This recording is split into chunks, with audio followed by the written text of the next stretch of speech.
الله نحمده ونستعينه ونستغفره ونعوذ بالله من شرور أنفسنا ومن سيئات أعمالنا. من يهده الله فلا مضل له ومن يضلل فلا هادي له. وأشهد أن لا إله إلا الله وحده لا شريك له وأشهد أن محمدا عبده ورسوله صلى الله عليه وعلى آله وأصحابه وسلم تسليما كثيرا. أما بعد فإن أصدق الحديث كتاب الله وخير الهدي هدي محمد صلى الله عليه وسلم وشر الأمور محدثاتها وكل محدثة بدعة كل بدعة ضلالة وكل ضلالة في النار. فقد قال الله سبحانه وتعالى: أعوذ بالله من الشيطان الرجيم. بسم الله الرحمن الرحيم. إن عدة الشهور عند الله 12 شهرا في كتاب الله يوم خلق السماوات والأرض منها 4 حرم ذلك الدين القيم فلا تظلموا فيهن أنفسكم. وقال النبي عليه الصلاة والسلام: أفضل الصيام بعد رمضان شهر الله المحرم وأفضل الصلاة بعد الفريضة صلاة الليل. রাওয়াহু মুসলিম। সম্মানিত উলামায়ে কেরাম, সমবেত আমার প্রাণপ্রিয় ভাতৃবৃন্দ, পর্দার অন্তরালে সম্মানিত মা বোনেরা, যাবতীয় প্রশংসা স্তবস্তুতি আল্লাহ সুবহানাহু ওয়া তাআলার নিমিত্ত আলহামদুলিল্লাহ। অতঃপর প্রিয় নবী জনাবে মুহাম্মদুর রাসূলুল্লাহ সাল্লাল্লাহু আলাইহি ওয়াসাল্লামের উপর সালাত ও সালাম তথা দরুদ নাযিল হোক। আল্লাহুম্মা আমিন। আল্লাহুম্মা সাল্লি আলাইহি, আল্লাহুম্মা বারিক আলাইহি, আল্লাহুম্মা সাল্লি ওয়া সাল্লিম আলা নবিয়িনা মুহাম্মদ ওয়া আলা আলিহি ওয়া সাহবিহি ওয়া সাল্লাম। সুপ্রিয় সম্মানিত ভাইয়েরা ও পর্দানশীল মা বোনেরা, আল্লাহ রাব্বুল ইজ্জতের দিন ও রাত, তার ইচ্ছা, ঠান্ডা গরম, সকাল সন্ধ্যা সবই তার। তিনি যেভাবে ইচ্ছা, যখন ইচ্ছা, যেটা ইচ্ছা তিনি করেন। সেটা হতে পারে আমাদের জন্য, কারোর জন্য কল্যাণকর, কারোর জন্য ক্ষতিকর। আল্লাহ রাব্বুল ইজ্জতের রুবুবিয়তের উপরে, তার তাওহীদের রুবুবিয়তের উপরে এই ঈমান এবং ইয়াকিন ও বিশ্বাস রাখতে হয় যে সকল কর্মের উদ্দীপক, ক্ষমতাশীল, ক্ষমতাধর একমাত্র স্বয়ং স্রষ্টা আল্লাহ সুবহানাহু ওয়া তাআলা। ফলে প্রতিটি পরিস্থিতি আল্লাহ সুবহানাহু ওয়া তাআলা যে আমাদেরকে দান করেন, সেই পরিস্থিতির সম্মুখীন আমাদেরকে হতে হয়। সেটি ঠান্ডা হতে পারে চরম, সেটি গরম হতে পারে অত্যন্ত উত্তপ্ত আবহাওয়া। গরম পরিবেশের মাঝেও রবের নৈকট্য লাভের জন্য, রবের সন্তুষ্টি অর্জনের জন্য তারই সবচাইতে শ্রেষ্ঠতম ঘর, শ্রেষ্ঠতম স্থান তার কাছে মসজিদে আমরা উপস্থিত হতে পেরেছি। সুবর্ণ সুযোগ, সময় আমাদেরকে সময় এবং তৌফিক আমরা লাভ করেছি। আলহামদুলিল্লাহ সুম্মা আলহামদুলিল্লাহ। সম্মানিত উপস্থিতি, যে বিষয়টি নিয়ে পবিত্র কোরআনুল কারীম থেকে একটি আয়াত এবং সহিহ মুসলিমের একটি বিশুদ্ধ হাদিস পরিবেশিত হয়েছে, সেটি হলো হিজরি বর্ষের প্রথম মাস মাহে মুহররম। হিজরি বর্ষের প্রথম মাস মাহে মুহররম মাসের আজ 1 তারিখ অলরেডি হয়ে গেল। বুধবার 1 তারিখ মাগরিবের আগে পর্যন্ত হয়ে গেছে। মাগরিবের পর মুহররমের আজকে 2 তারিখ শুরু হয়েছে। মুহররম মাস হিজরি মাসের প্রথম মাস। আমরা আমাদের দেশীয় কালচার হিসেবে অনেকে ইংলিশ এবং বাংলা বর্ষের প্রথম মাসগুলোতে হ্যাপি নিউ ইয়ার পালন করি, অথচ ইসলামী বর্ষের শুরুতে, আগমনে এই ধরনের হ্যাপি নিউ ইয়ার পালনের রসম রেওয়াজ নেই। যদিও কিছু মানুষ করে, কিন্তু ব্যাপকভাবে হ্যাপি নিউ ইয়ারের কোন আবহাওয়া বিশেষতভাবে সৌদি আরবে নেই, যেখান থেকে ইসলামের সূত্রপাত। এখান থেকে একটি শিক্ষা মুসলিম মিল্লাতের জন্য, সারা বিশ্বের মুসলিম জাতির জন্য, যেখানে হিজরি বর্ষের জন্য ঢাকঢোল পেটানো হয় না, নতুন খাতা আর মিষ্টি মিষ্টান্নের মাধ্যমে হ্যাপি নিউ ইয়ার পালন করা হয় না, তো সেখানে বাংলা আর ইংরাজি তো দূর কি বাত। বাংলা আর ইংরাজি নববর্ষ পালন তো অনেক দূরের কথা। আরবি হিজরি বর্ষেরও কোনো হ্যাপি নিউ ইয়ার পালন করা শরীয়ত সম্মত নয়। শরীয়তে ইসলামের কোন স্থান নেই, যার জন্য নবীরা, সাহাবায়ে কেরামরা আজও তাওহীদবাদী মুসলিমদের কাছে এটা কোনো উৎসব পালনের দিনও নয়, মাসও নয়। তবে হ্যাঁ, মাহে মুহররম যদিও এটি বছরের শুরু মাস, এটিকে আরবিতে হারাম মাস বলা হয়। হারাম বলতে সম্মানিত মাস, মর্যাদাপূর্ণ মাস। 12টি মাসের মধ্যে আরবিতে 4টি মাসকে সম্মানের মাস বলা হয়েছে, তার মধ্যে একটি হলো মুহররম, যাতে যুদ্ধ বিগ্রহ করা হারাম, গালিগুলোজ করা হারাম, অন্যায় কাজগুলো করা আরো বেশি হারাম। এই মাসে আরো বেশি রেস্ট্রিকশনের সাথে থাকতে হয়, বাছাই করে চলতে হয়। এই মাসের বিশেষ করে 9 এবং 10 তারিখ, যেটাকে আশুরা বলা হয়। আশুরা ভারতীয় উপমহাদেশে মানুষেরা সকলেই খুব ভালো করে জানে যে মুহররম মাসের 10 তারিখকে আশুরা বলে। আশুরা মানে 10, এবং এই 10 তারিখের মুহররমকে কেন্দ্র করে আমাদের ভারতীয় উপমহাদেশে কিভাবে যে ঢাক ঢোল পেটানো হয়, কত যে বেদাতি কার্যক্রম এই দিনটিকে সামনে রেখে করা হয়, তার ইয়াত্তা নেই, শেষ নেই। সেগুলি আমরা খুব সংক্ষিপ্ত আলোকে সংক্ষিপ্তভাবে আলোচনা করবো ইনশাআল্লাহ আজিজ। আমার তৌফিক ইল্লা বিল্লাহ। আশুরার গুরুত্ব কি এবং কারণ কি, এবং আশুরা সিয়ামের পালনের উদ্দেশ্য কি? হিজরি সনের এই প্রথম মাস যাতে 10 তারিখে আশুরা বলা হয়, এর খাস ইতিহাস হচ্ছে আল্লাহ রাব্বুল ইজ্জত এই মুহররম মাসের 10 তারিখে মূসা আলাইহিস সালাম এবং বনী ইসরাইলকে ফেরাউন আর ফেরাউনের সৈন্য দল থেকে রক্ষা করেছিলেন, হেফাজত করেছিলেন। নবী আলাইহিস সালাম যখন মক্কা ছেড়ে মদিনাতে এলেন, আসার পর দেখতে পেলেন মদিনাতে ইহুদিরা বসবাস করত। তারা এই আশুরার দিনটি রোজা পালন করছে, মুহররমের 10 তারিখটি। তাদের কাছে কারণ জিজ্ঞাসা করলেন যে কেন এমন দিনটি তোমরা রোজা পালন করো, কি এমন আছে এই দিনটিতে? তারা বলেছিল, যেটি সহিহ মুসলিমে রয়েছে, হাযা ইয়াউমুন আযীম আনজাল্লাহু ফীহি মূসা আকামাহু ওয়া গাররাকা ফিরআউনা কওমাহু ফাসামাহু মূসা শাকারা ফানাহনু নাসুমু। তারা বলেছিল ইহুদিরা যে এটি একটি মহান দিন, যে দিনে আমাদের নবী মূসা আলাইহিস সালামকে আল্লাহ তাআলা ফিরআউনের কবল থেকে নাজাত দিয়েছিলেন, এবং এই দিন আল্লাহ রাব্বুল ইজ্জত ফিরআউন আর ফিরআউনের সৈন্য সামন্তদেরকে সমুদ্রে ডুবিয়ে মেরেছিলেন। ফলে মূসা আলাইহিস সালাম আল্লাহর শুকরিয়া আর কৃতজ্ঞতার্থে এই দিনে রোজা রেখেছিলেন। ফলে আমরা রোজা রাখি। তারা বলল, মদিনার ইহুদিরা, মূসা আলাইহিস সালামকে যারা ফলো করত, অনুসারী যাদের। নবী আলাইহিস সালাম বলেন, ফানাহনু আহাক্কু আউলা বিমূসা মিনকুম, আমি তোমাদের চাইতে বেশি হকদার, অধিকার রাখি।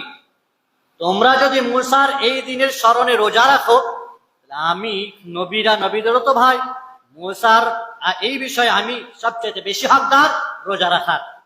ফলে নবী আসলাম খুদ নিজে রোজা রাখলেন আশুরার দিনে, ফাসামাহু ওয়া আমারা বিসিয়ামি, আর তিনি উম্মতে মুহাম্মাদীকে এই 10 তারিখে রোজা রাখার নির্দেশ দিলেন, আদেশ দিলেন।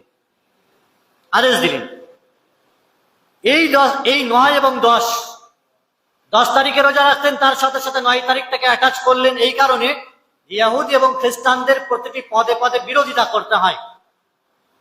ইবাদতের ক্ষেত্রে, আচার আখলাকের ক্ষেত্রে তাদের বিরোধিতা করতে হবে। নবী আলাইহিস সালাম এই জন্য বললেন যে আমি যদি আগামী বছর বেঁচে থাকি, তাহলে আমি 10 তারিখের সাথে সাথে তার আগের দিনটি 9 মুহররমও রোজা রাখবো। আব্দুল্লাহ ইবনে আব্বাস সহ বলেছেন যে রাসূলুল্লাহ সাল্লাল্লাহু আলাইহি ওয়াসাল্লাম আগামী বছর আসার পূর্বেই দুনিয়া ছেড়ে তিনি চলে গেলেন। যেহেতু তিনি রোজা রাখার আশা আকাঙ্ক্ষা ব্যক্ত করেছিলেন, ফলে সেটাও একটি আদেশের মধ্যে পড়ে। অতএব 10 তারিখের সাথে সাথে 9 তারিখেও রাখতে হবে। যদি কারো বাই চান্স 9 তারিখ ছুটে যায়, তাহলে সে যেন 10 তারিখের পরে 11 তারিখটা রেখে নেয়। মোট 2টি রোজা, 3টি নয়, 2টি, এবং 1টিও নয়, মনে রাখতে হবে। এই রোজার বিশেষ একটি গুরুত্ব ছিল যখন রমাজানের রোজা ফরজ হয়নি। কিন্তু যখন রমাজানের রোজা ফরজ হয়ে গেল, তখন আল্লাহ নবী সাল্লাল্লাহু আলাইহি ওয়াসাল্লাম বললেন যে এখন যার ইচ্ছা সে আশুরা রোজা রাখবে, আর যার ইচ্ছা হবে না সে আশুরা রোজা রাখবে না। আশুরা রোজা রমাজানের পূর্বে সেটা বাধ্যতামূলক ছিল। রমাজানের রোজা যখন ফরজ হয়ে গেল, তখন আশুরা রোজার বাধ্যতামূলক ওয়াজিব রইল না, সেটা নফল হয়ে গেল। পালন করলে আপনি নেকি পাবেন, না পালন করলে কোনো গুনাহ নেই। পালন করলে কি নেকি পাবেন? সহিহ মুসলিমে হাদিস রয়েছে, নবী আলাইহিস সালাম বলেছেন, আফজালুস সিয়ামি বা'দা রমাদান শাহরুল্লাহিল মুহাররম। রমাজানের পরে পরে সবচাইতে উত্তম রোজা হচ্ছে মুহররম মাসের এই 2টি রোজা। মুহররম মাসের 9 এবং 10 তারিখের রোজা হচ্ছে রমাজানের ফরজ রোজার পরে পরে সবচাইতে শ্রেষ্ঠ রোজা। আফজালুস সালাত বা'দাল ফরিযা সালাতুল লাইল, আর ফরজ নামাজের পরে পরে সবচাইতে উত্তম নামাজ হচ্ছে রাত্রির নামাজ, তাহাজ্জুদের নামাজ, তারাবির নামাজ, এটি হলো উত্তম। এবং নবী আলাইহিস সালাম বলেছেন, সহিহ মুসলিমের হাদিস, সিয়াম ইয়াউমি আশুরা আহতাসিবু আলাল্লাহ আইয়ুকাফিরা আস-সানাতা আল্লাতী ক্বাবলা। যদি কেউ এই আশুরা রোজা পালন করে তাহলে তার এক বছরের সাগীরা ছোট ছোট গুনাহগুলো, বিগত এক বছরের গুনাহগুলো আল্লাহ রাব্বুল ইজ্জত মাফ করে দেবেন, যেগুলো চলে গেছে। আমরা এর পূর্বে আরাফার রোজা রেখেছি, 2 বছরের গুনাহ মাফের কথা বলেছি, বলা হয়েছে হাদিসে। আবার তারপরে পরে আশুরা রোজা আসছে। আজকে মুহররমের, যেমনটি বললাম, মাগরিবের পর থেকে 2 তারিখ, মানে বৃহস্পতিবার আমাদের কাছে 2 তারিখ। এই অনুযায়ী যেটা হিসাব করলাম সেটা হচ্ছে আগামী বলতে সামনের বৃহস্পতিবার বাদ দিয়ে পরের বৃহস্পতিবার আর শুক্রবার 2টি রোজা পড়ছে আমাদের কাছে। কালকে বৃহস্পতিবার বাদ দিয়ে পরের সপ্তাহে বৃহস্পতিবার আর শুক্রবার আমাদের কাছে রোজা পড়ছে, 9 এবং 10 মুহররম। ওই 2টি দিন রোজা রাখতে হবে আমাদেরকে, তাহলে বিগত এক বছর গুনাহ মাফ হবে। আরাফার রোজা রাখলে 2 বছরের গুনাহ মাফ, এই আশুরা রোজা রাখলে 1 বছরের গুনাহ মাফ। এগুলোকে বলা হয়েছে নূরুন আলা নূর, মানে আলোর উপরে আলো। পূর্বের গুনাহ তো মাফ হয়েই গেছে, তার উপরে আরো যদি কিছু থাকে আরো গুনাহ মাফ হবে, আলোর উপরে আলো। একটা বাড়িতে আমরা আজকাল যুগে সবাই বোঝে, আগেকার দিনে তো একটা টিম টিম করে বড় লাইট জ্বলতো, একটা ডুম লাইট জ্বলতো ছোট, কিন্তু এখনকার দিনে একটা 10x12 ঘরে 4 কোণে 4টে লাইট, মিডিলে একটা, আর দেয়ালেও কতগুলো রয়েছে। কেন লাগায়? কিসের জন্য? ঘরটাকে আরো শৌখিন মনে হবে, আলোয় আলোকিত হবে। যদি একটা আলোয় যথেষ্ট হয়, একটা টিউবলাইট লাগালেও। ঠিক তেমনি ইসলামে একাধিক এই ধরনের আমল রয়েছে যে আপনার আমলকে আরো আলোকিত করবে, নূরুন আলা নূর। কে চায় না আমি বেশি বেশি করে নাম্বার পাই পরীক্ষায়, আমার 99 থেকে 100 হোক, আমার জীবনটা আরো সুন্দর হোক, পূত পবিত্র হোক। এজন্যই বেশি বেশি করে এই ধরনের আমল করে আপনার যা গুনাহ আছে সেই গুনাহগুলো মিটিয়ে নেওয়ার একটা সুযোগ আমাদের কাছে থাকছে। মুহররম মাসে শুধুমাত্র আমাদের কাছে কর্তব্য হচ্ছে 2টি রোজা। এই 2টি রোজার কারণেই মুহররম মাসের এই ফজিলত রয়েছে, আর অন্য কোনো আমল নেই। এবার রইল যে বিষয়গুলি, যে আমলগুলো আমরা বাহ্যিকভাবে দেখতে পাই। ইমামবাড়াতে প্রত্যেকটি শহরে আছে, চুঁচুড়াতে আমাদের হুগলিতে আছে, অন্যান্য বিভিন্ন শহরে আছে, ইমামবাড়া আছে, যেগুলি এই দিনে বিশেষ করে ধুমধাম ভাবে আলোয় আলোকিত করে, আর এখানে বিভিন্ন প্রকারের বিদাতি কার্যকলাপ হয়। এটি মূলত শাহাদাতে হুসাইনের শোক পালনের উদ্দেশ্যে মানুষ করে থাকে, রোজা পালন করে থাকে। অনেক মানুষের এটা আকীদা আছে যে এই রোজা পালন করতে হয় কিসের জন্য? যে এই দিনে হুসাইন রাদিয়াল্লাহু তাআলাকে শাহাদাত করা হয়েছে। হুসাইনকে আলী রাদিয়াল্লাহু তাআলা আনহুর ছেলে সন্তান, হাসান এবং হুসাইন নবী আলাইহিস সালাতু ওয়াস সালামের নাতি। হুসাইন রাদিয়াল্লাহু তাআলা আনহু ইত্তবছরে ওই দিনই তিনি মৃত্যুবরণ করেছেন, 10 মুহররম। কিন্তু নবী আলাইহিস সালাতু ওয়াস সালাম রোজা রাখছেন কখন, আর হুসাইন মারা গেছেন কখন, সেটা আমাদেরকে ভাবতে হবে। নবী আলাইহিস সালাতু ওয়াস সালাম 10 হিজরিতে মারা যাচ্ছেন, তখন মাহে মুহররমের রোজা অলরেডি চলছে, তিনি রেখেছেন, রাখার আশা পোষণ করছেন। আর যারা হুসাইনের নামে হুসাইনের আকীদা পোষণ করে রোজা রাখছে, হুসাইন মারা গেছে নবী আলাইহিস সালাতু ওয়াস সালামের মৃত্যুর 50 বছর পরে, 61 হিজরিতে মারা গেছেন। 61 হিজরিতে হুসাইন রাদিয়াল্লাহু তাআলা মারা গেছেন ইরাকের কারবালা প্রান্তরে। এর নেপথ্যে একটি বিরাট ইতিহাস আছে। ইরাকের মানুষেরা বারবার চিঠি পাঠিয়েছিল হুসাইন রাদিয়াল্লাহু তাআলার কাছে, মদিনাতে প্রায় 150টি চিঠি পাঠিয়েছিল যে হুসাইন আপনি কুফাতে আসেন। ইরাকের বড় বড় 2টি শহর হচ্ছে কুফা এবং বাসরা। তৎকালীন যুগের মার্কাজ ছিল, ইলমের মার্কাজ, যেখানে ইমাম আবু হানিফা রাহিমাহুল্লাহ জন্মগ্রহণ করেছেন।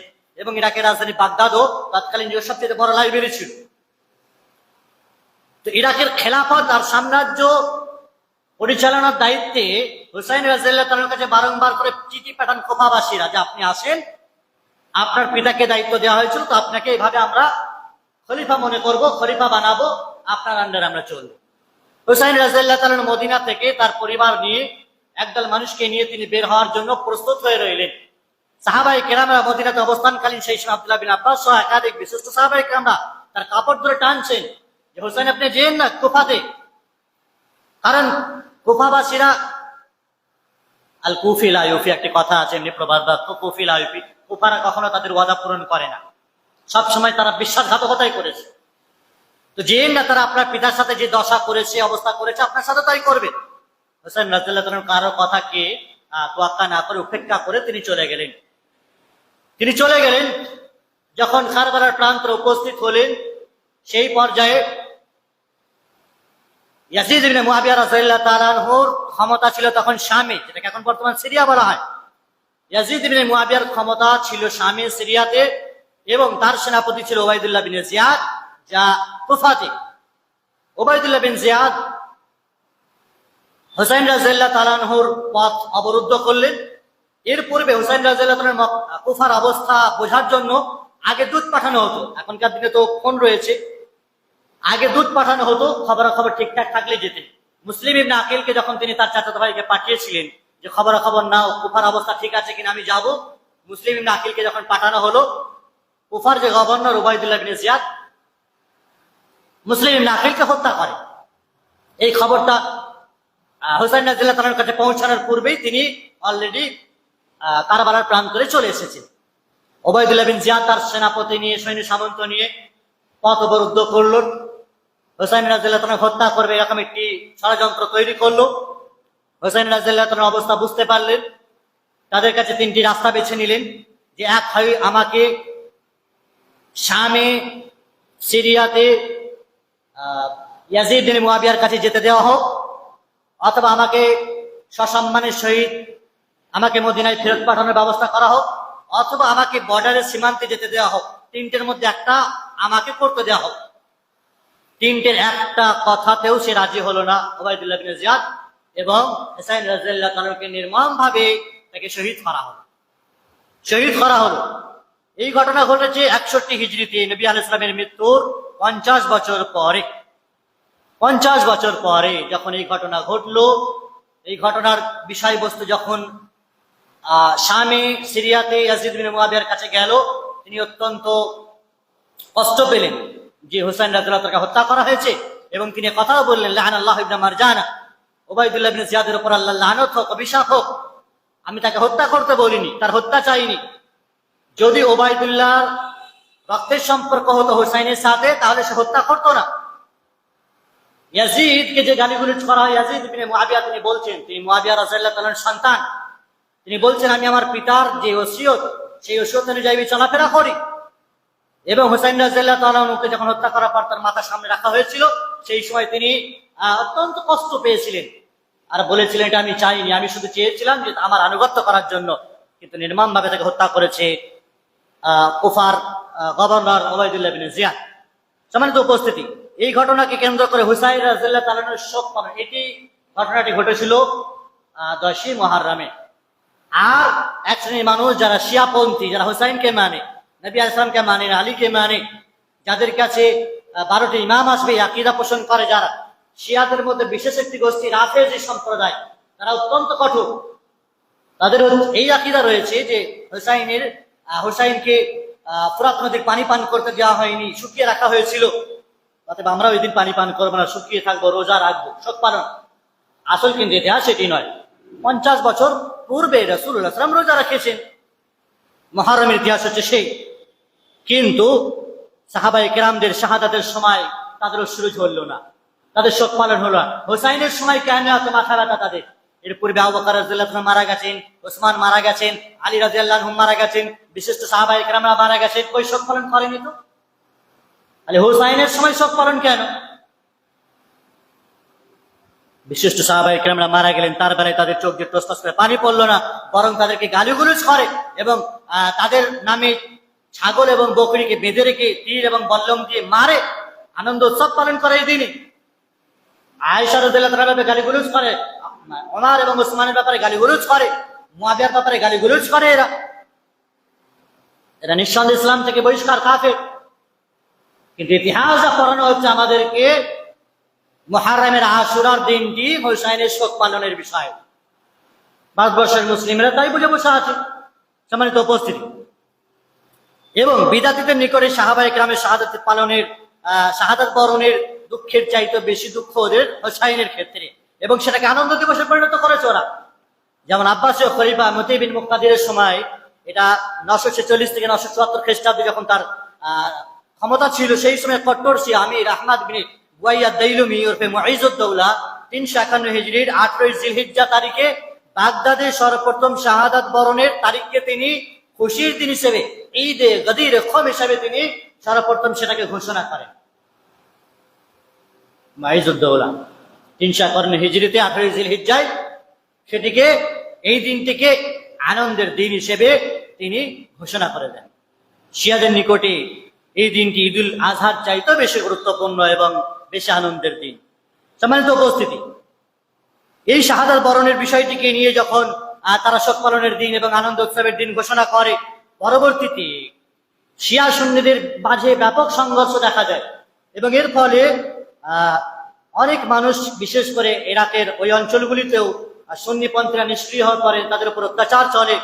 তারা এই ফরমান জারি করার পরেও তারা এই বিধান শোনেননি, কারণ রাসূলুল্লাহ সাল্লাল্লাহু আলাইহি ওয়াসাল্লামের বিধান রয়েছে আমরা হুসাইনের শোক পালন করি না, হুসাইনের শোকের কারণে আমরা বা তার মৃত্যুবরণের কারণে রোজা রাখি না আমরা। এই জন্য সুন্নিদের আকীদা সম্পূর্ণ পৃথক, আলাদা। শিয়াদের সাথে মিলিত হওয়ার কারণে একসময় সামাজিক অশান্তির সৃষ্টিও হয়।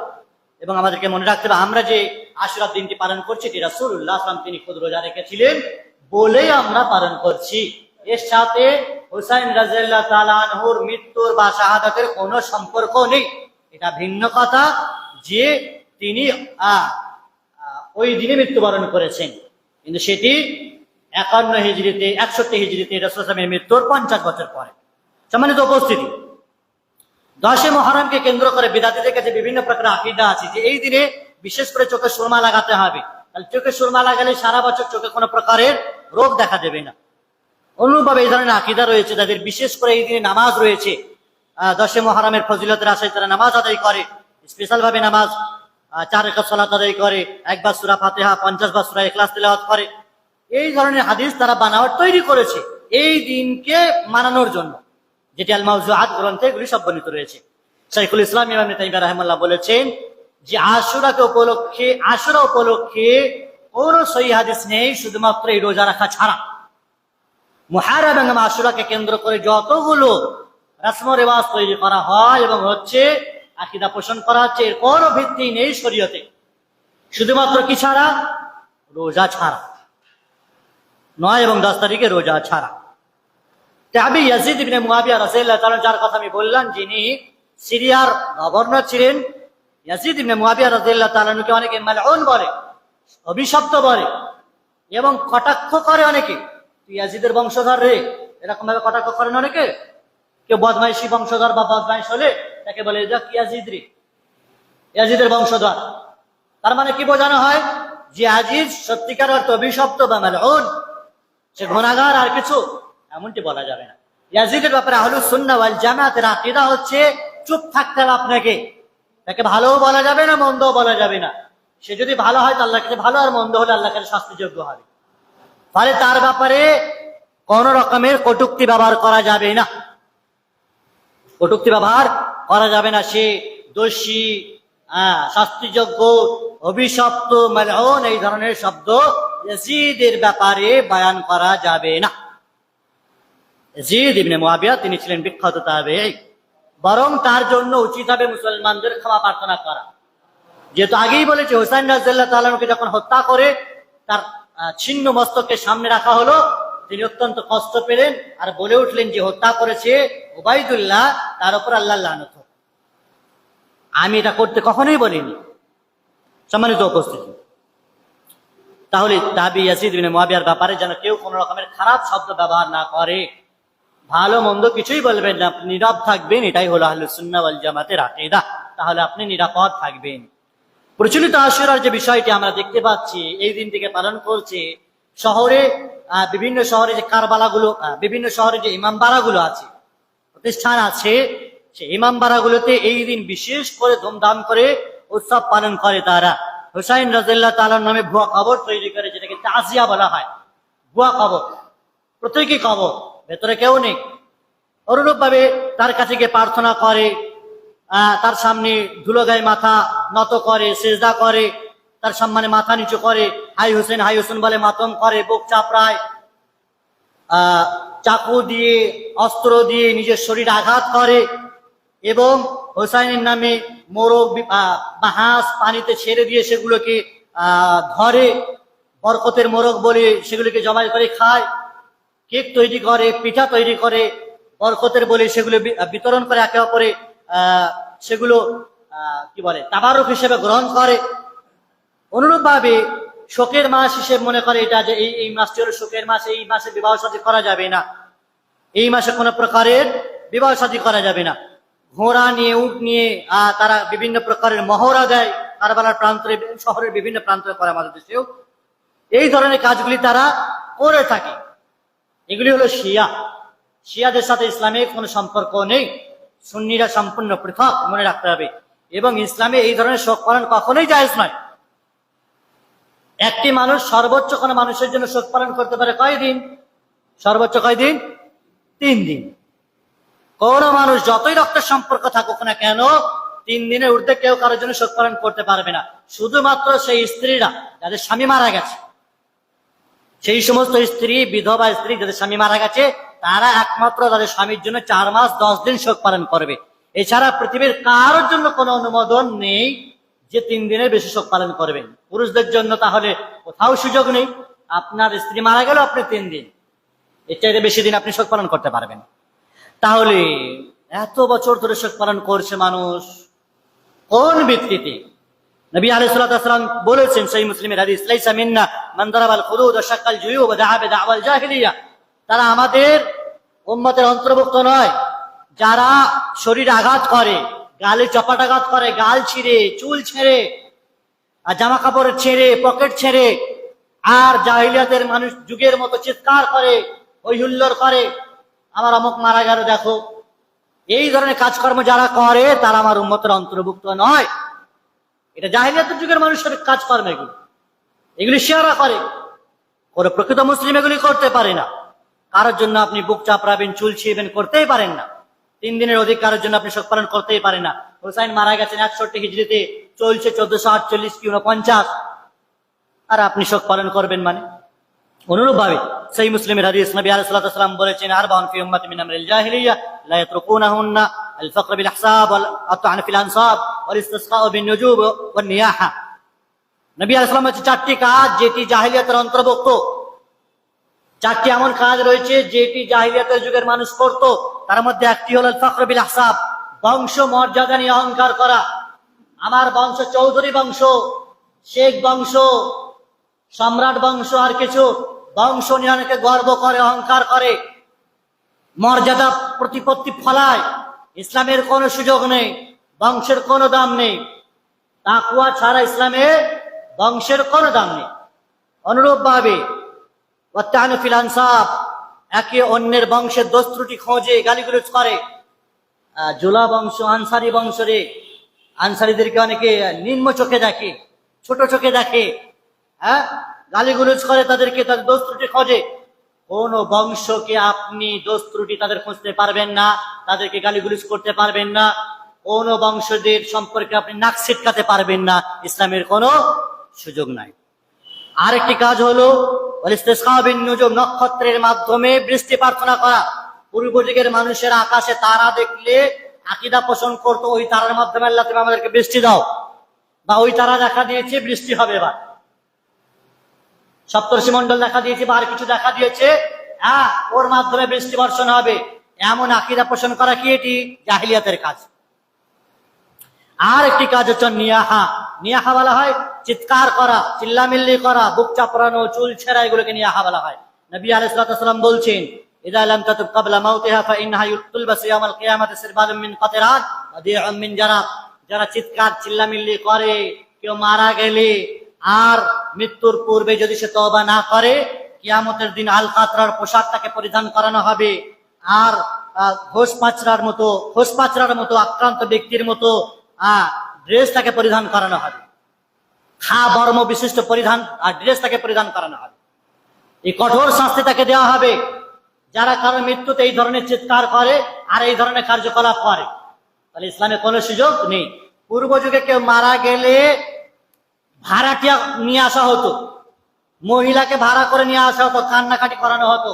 আজকের যুগে যে অভিনয়গুলো চলছে, ফিল্মে সিরিয়ালে যে অভিনয় আমরা দেখি না, ভাড়া করে এনে কান্নাকাটি করায়, এই রোলগুলো পূর্ব যুগে চলতো। কেউ মারা গেলে যে ব্যক্তির মৃত্যুতে বেশি মানুষ ক্রন্দন করবে সেটাকে বেশি সৌভাগ্যের বিষয় মনে করা হতো। এই জন্য টাকা পয়সা খরচ করে ভাড়াটিয়া এনে কাঁদানো হতো। প্রিয় ভাই আমার, এগুলি সব জাহিলিয়াতের কাজ ছিল। আজকের যুগে মানুষ এই মুহররমের আসল ইতিহাস ভুলে গিয়ে প্রচলিত আশুরা, প্রচলিত ইতিহাস, হুসাইনের নামে তৈরিকৃত ইতিহাসকে নিয়ে বাড়াবাড়ি করছে।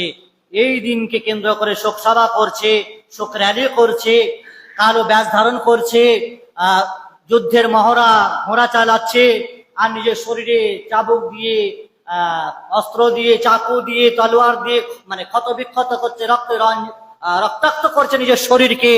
তারপরে কয়লা বিছিয়ে দেওয়া হচ্ছে, তারপর দিয়ে খালি পায়ে দৌড়ানো হচ্ছে, চলা হচ্ছে, শুয়ে পড়ছে। নাউযুবিল্লাহ। নিজের শরীরটাও আল্লাহ রাব্বুল ইজ্জাতের দেওয়া আমানত। এই শরীরের উপরে নিজেকে নিজে কষ্ট দিতে আপনি পারেন না, এই অধিকারও আপনার নেই। লা যারার ওয়ালা দিরার, নবী আলাইহিস সালাম বলেছেন আপনি নিজেকেও কষ্ট দিতে পারেন না, নিজের শরীরে আপনি আঘাত করতে পারেন না, এই পারমিশন শরীয়তে নেই। এই ধরনের কাজকর্ম পুরাতন যুগের সংস্কৃতি যেগুলি নব্য যুগের মানুষেরা পালন করছে। কালো টুপি, কালো পোশাক পরিধান করে, আর বিভিন্ন প্রকারের কালো ব্যানার টাঙায়, মৃতের সম্মানে দাঁড়িয়ে নীরবতা পালন করে, শোক পালন করে, ইত্যাদি ইত্যাদি। মরসিয়া গায়, মরসিয়া মানে কবিতা। সাবুল মুআল্লাকাত একটি বই রয়েছে যেখানে সাবুল মারাসি বলা হয়, 7টি শোক কাব্য পরিবেশন করা হয় হুসাইনের উপলক্ষে। এই ধরনের শোক কাব্য আরবিতেও বর্ণনা করেছে, বাংলাতেও বিশ্বাস সিন্ধু ছাড়াও অনেক মরসিয়া এভাবে রচিত রয়েছে। অনুরূপভাবে কবি নজরুল্লাহ বলেছেন ইসলাম জিন্দা হতা হ্যায়, আর কারবালাকে বাদ, এই ধরনের কথা অনেক বলেছেন। যদিও কারবালার সাথে ইসলামের কোনো সম্পর্ক নাই। ত্যাগ চাই, মরসিয়া ক্রন্দন চাই না। কবি নজরুল বলেছেন অবশ্যই ত্যাগ চাই আমরা, কারণ নামে তাজিয়া পেশ করতে চাই না, আমরা মরসিয়াও চাই না। তাজিয়ার বিষয়টা আমরা বুঝলাম, ভুয়া কবর তৈরি করা হুসাইনের নামে এবং সেটাকে কাঁধে নিয়ে শহরে ঘোরাফেরা করানো হয়। ভুয়া কবর, এটা তো মূর্তি পূজার শামিল।